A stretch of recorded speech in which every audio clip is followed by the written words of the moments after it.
فاتح بیت المقدس صلاح الدین ایوبی، جس نے قبلہ اول کی آزادی کے لیے ساری زندگی میدان جنگ میں گزاری۔ ایوبی نے زندگی میں 3 بڑی ریاستوں کو شکست دی۔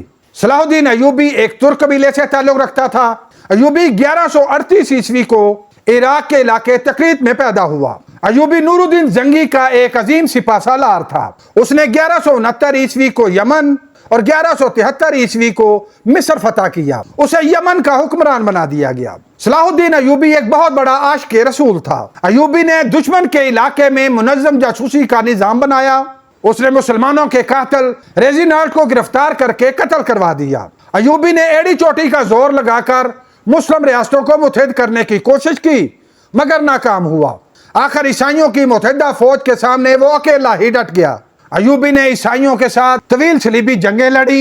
1187 عیسوی کو صلاح الدین ایوبی نے یروشلم کو فتح کر لیا۔ 88 سال بعد مسلمانوں نے قبلہ اول میں نماز ادا کی۔ اس کے بعد 761 برس تک بیت المقدس مسلمانوں کے قبضے میں رہا۔ یروشلم فتح کرنے کے بعد ایوبی نے مسیحیوں کو امان بخشی۔ آج بھی عیسائی صلاح الدین ایوبی کو انتہائی ادب اور احترام کی نظر سے دیکھتے ہیں۔ 55 برس کی عمر میں سن 1193 عیسوی کو صلاح الدین ایوبی کا انتقال ہو گیا۔ وفات کے بعد صلاح الدین ایوبی کے پاس سونے کی صرف 1 اور چاندی کی 40 اشرفیاں تھیں۔ ایوبی کی جنگی حکمت عملیاں وار اسٹریٹجی کے طور پر پڑھائی جاتی ہیں۔ صلیبی جنگوں کی تفصیلات کیا ہیں؟ صلاح الدین ایوبی کے بڑے مارکے کون کون سے ہیں؟ ایوبی کا جاسوسی کا نظام کیسے کام کرتا تھا؟ اور نور الدین زنگی نے مخصوص ممبر بنا کر صلاح الدین ایوبی کے ساتھ کیوں بھیجا؟ یہ سب جاننے کے لیے نیچے دی گئی مکمل ویڈیو ضرور دیکھیے۔